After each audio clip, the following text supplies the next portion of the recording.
Well, hello friend. Thank you for joining me. My name is Ron from cammastery.com, where you can go to learn how to make great videos with Camtasia. Every Sunday, or just about every Sunday, I like to get together with you and answer some questions. So I have a Cam Answers live session with you where you can come in and ask me a question. Today, I'm going to do something a little different. Today and next week for sure.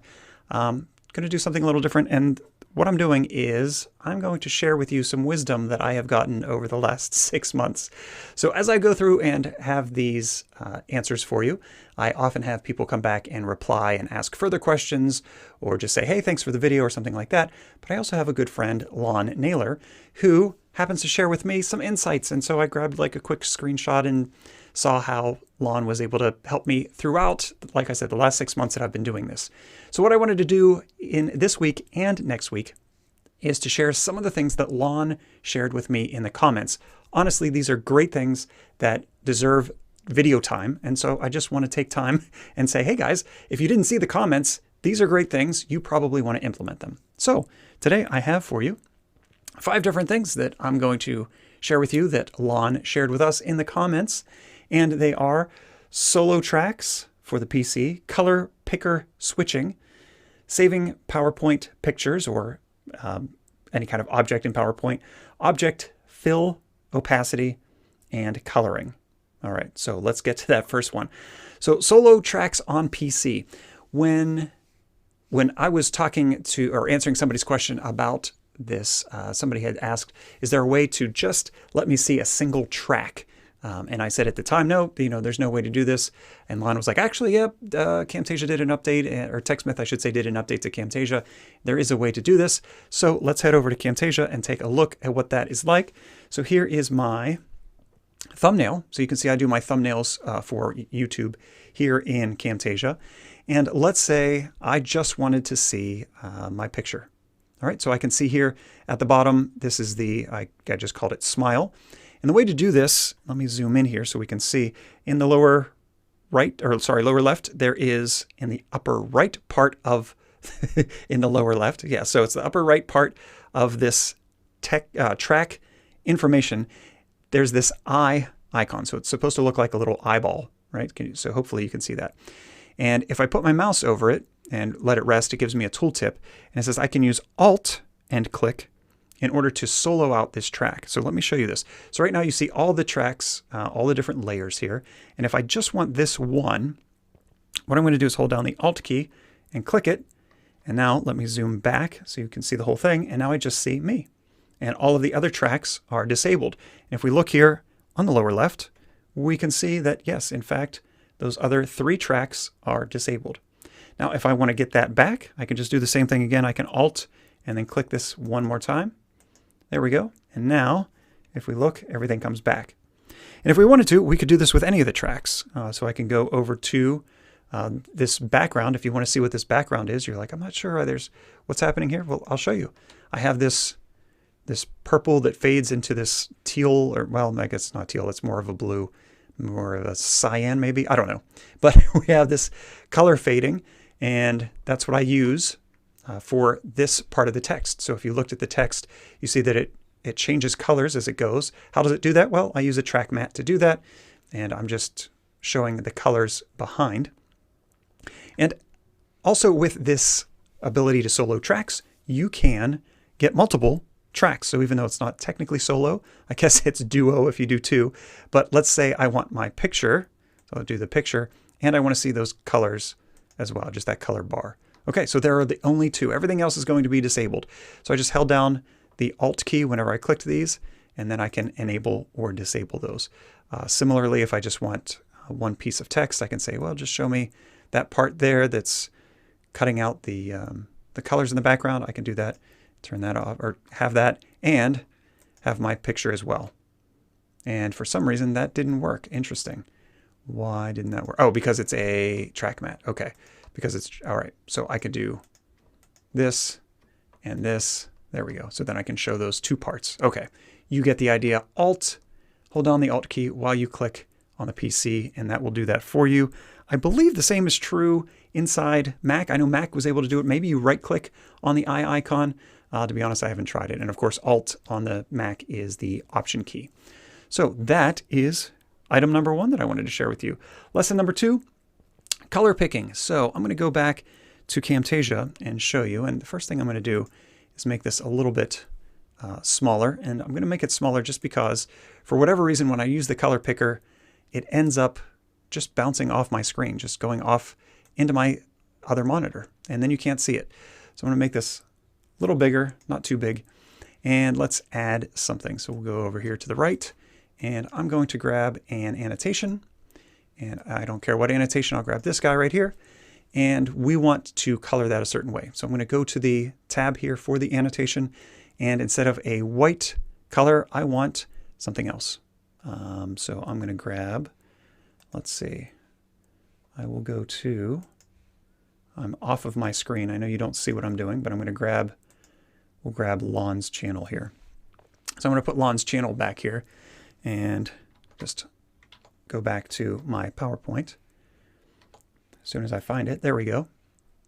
So if we make this a little smaller, there we go. So now I'm here inside of my Camtasia window, and I want to change this, the color of this text box to something that Lon has on his channel. So I can click this, and then here's the color picker tool.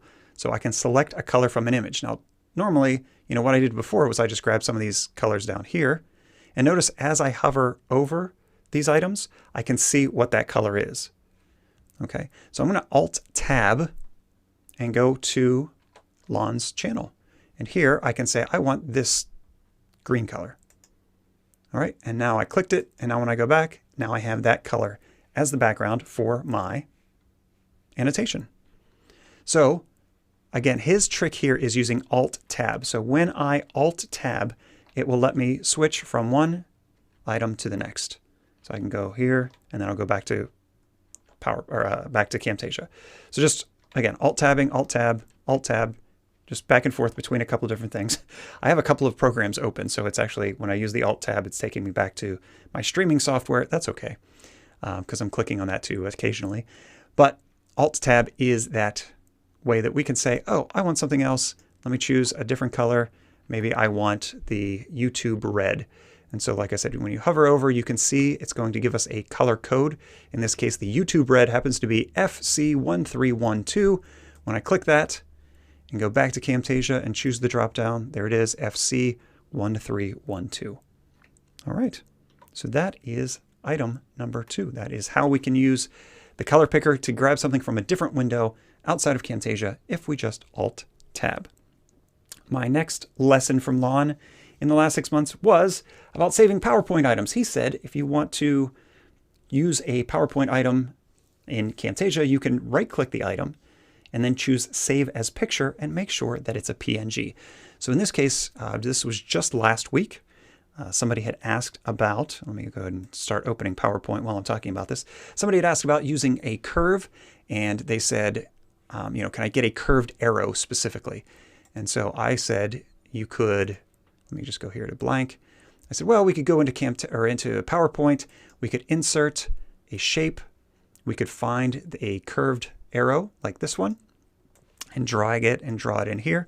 So here that is. Typically, we would want to make that a little thicker. So I would go to the outline, and we want to increase that weight so it's thicker. There we go. And what I did before was I did a copy and paste. And what Lon said to do is right-click this object and then choose Save as Picture. Oh, you can't see it. I'm sorry. I jumped right over and didn't even show you. Okay, so let's try that again. So what I did was I opened PowerPoint. I went over to Insert. I went to Shapes. I went to the arrow, and I drew an arrow, whatever I wanted here. Maybe it was something more like this. And then I said, let's change that outline. We'll make the weight thicker. There we go. And instead of copying and pasting, right-click and choose Save as Picture. When we do this, we get to save this wherever we want. But the important thing to do is to make sure that it's saved as a PNG file. And the reason we want the PNG is because we want to have that opacity or that transparency or that alpha channel in the background. What we did before was when I copied and pasted, I had to take out the white background. And if we do it with a PNG, we don't have a background that we need to take out. So I would call this, arrow, and I would save it in my folder. Where's my current folder here? Let's see. Nope, not that one. Is it the other one? Nope, not there either. That's all right, we'll get there. So we'll go to recording, live. Here's today. All right, this is the folder I want. So copy here. I'm going to paste over here, save my arrow in that file or in that folder. And then I'll just minimize PowerPoint for now. And I want to bring that into my media bin. So I'll go over to my media bin. I will find my arrow. I'll drag it in. And when I drag it in, we don't see it because of the track that it's on. Let me just drag it up. There we go. Because of the track mat that I have there. So there's my arrow. And you can see that it is see-through, right? That because it's a PNG, I don't have to worry about removing a color from the background.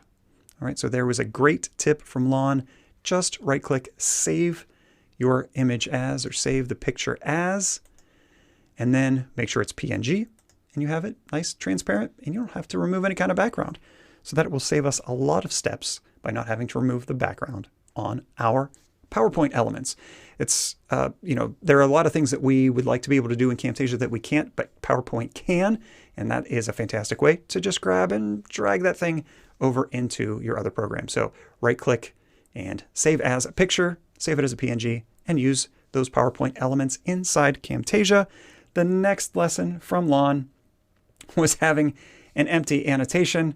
So again, I got on this remove a color kick, I guess. It was just kind of stuck in my mind.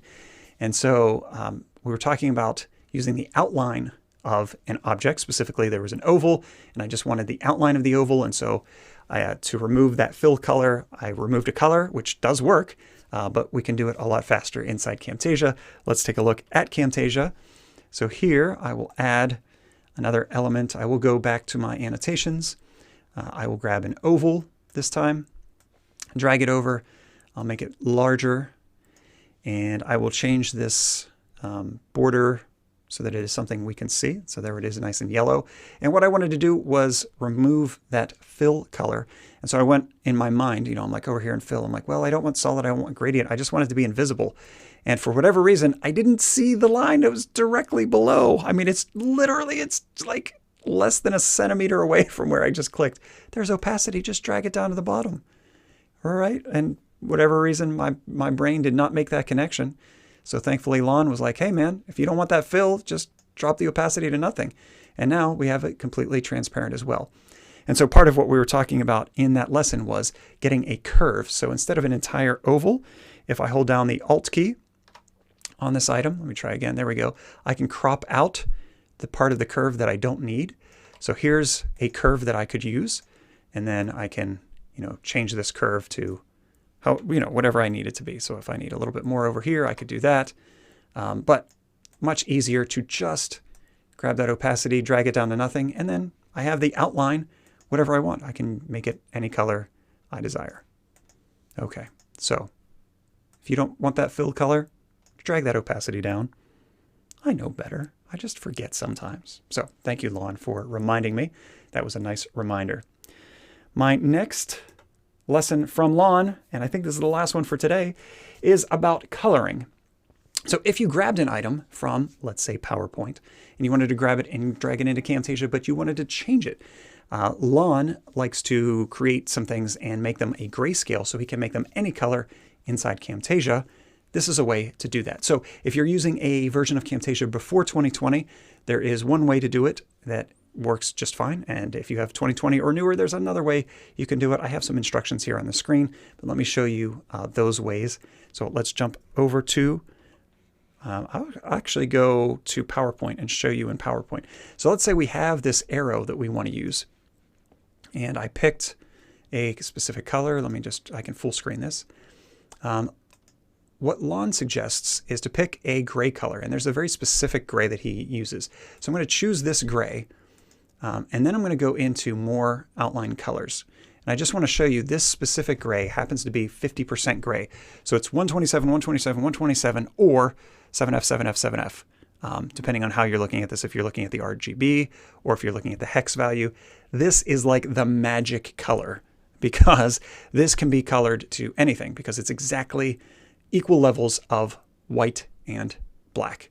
So again, when I was inside Camtasia, I went up to the theme colors and I just chose this last one, which showed, it says, you know, white, background 1 darker, 50%. So it's that 50% that's key. All right, so let's try that. So I'm going to right click this arrow and I am going to save picture or save as picture. And I'm going to make this called gray arrow. Gray arrow. And again, this is anything you want to use. So it doesn't have to be here in Camtasia or in PowerPoint. It could be in Camtasia. So I'll jump back to Camtasia. I'll create a new item. I'll just grab this star. And again, I can choose the color of the star. And I said I can use a hex value of 7F, 7F, 7F. Press enter. So there is that gray. And then I will bring in that other arrow. So let's grab that arrow, gray arrow, drag it in. So there's the gray arrow. So there are my 2 gray items. And what I can do is I can colorize them. You know what? Let's move this arrow. We'll move it over here. And just to make things a little easier, let's do this. So we just have those 2 items on the screen and we don't have to worry about other items distracting us. So with the arrow, I will grab this and I said we can add a visual effect called colorize, and I'll grab colorize and drag it to the arrow here, or I can drag it down to the timeline. And then on the colorize part of the screen, let me make that full screen, there we go. I can click the drop down, oh, well, I guess, there we go. It jumped over to the other screen like I was saying before. So I can choose, you know, a color picker and get exactly the color I want, or, you know, any color I want in here, you know, if I want it to be purple or magenta or whatever, right? I can go in here, pick some color, and anywhere I click, it's going to make it that color, right? We choose something lighter, darker, right? Any of these colors, brighter, whiter, darker, any of these things, whatever I choose for the color, it is going to make it that color. And it gets really, really close. I don't think it's 100%. I believe this is a little bit lighter technically. All right, so that's okay, but it still gives us a really great, really easy way for us to colorize something that's gray. So then similarly, if there's an item in Camtasia, we already made that item the right color, the color that we wanted. And so I'll just do the same thing. I'll add colorize. Well, no, I don't want to do the same thing. I said there was something else that we could do. I said if we were using Camtasia, we could make the item pure black as an example. So instead of changing that to the 7F, 7F, 7F color that I had before, I'm going to change this to complete black, which is all zeros. 0, 0, 0, 0, 0. Did I give enough zeros? There we go. So now it is completely black, which is fine. I know it's right here. And instead of doing a colorize, what I want to do is grab the color tint effect. So I'm going to grab color tint and drag it to that item. Now when I do, again, I did it on the canvas, but if I couldn't see it on the canvas, I'll do a quick Control Z to undo. I could drag it down to the item on the timeline, and then it finds it for me there on the canvas. And then when we look at dark tone, that is the item that will allow us to change it to whatever we want. So if I want whatever the dark tone is to be, let's make it this dark green instead. Okay, that's not very easy to see. Let's pick something lighter like this green. All right, you can see that again, that dark tone, again, it's not 100% perfect. You can see this is a lighter green than what I have over here, but it's very, very close. Oh, I know, I need to, there we go. Just swing up that intensity. So when we bring the intensity all the way up, then I think that's probably, I'm guessing that's about as close as we're going to get. Let's try this. So if I choose the color picker, oh, I was going to see, no, it changes automatically. Never mind. I was going to try and get a quick color test, but you can see that's probably a lot closer than these two colors are if we just use colorize. So the recommendation is, when possible, use the 2020 version and use the color tint, get that to pure black, and then change the darker color to whatever you want after the intensity is brought up to 100%. If not, colorize is just as good or nearly as good, and you can use that in all versions I shouldn't say all versions, but any of the latest versions of Camtasia, from version 9 on up for sure, you can colorize, and probably even versions before that as well. So those are my lessons from Lon. I want to thank you for joining me. Thank you for paying attention to these. Lon has a lot of great ideas. I mean, he's been doing Camtasia longer than I have. He's a mentor of mine, a good friend, and we even co-authored a book together about Camtasia. That was for Camtasia Mastery 2029. So great friend. If you're not sure about what Lon is up to, hey, I have links in the description to take you to Lon's channel, his main channel, and his PowerPoint channel. So he has a channel dedicated to PowerPoint video as well. So I want to thank you for joining me. And if you have questions, let me just jump over. I don't think anybody asked any questions live, but it would be smart of me to check. Nope, no live questions. That's no problem. I thank you for watching. And if you do have a question, leave it into the comments below. I'll do my best to answer that in an upcoming video. All right, so long.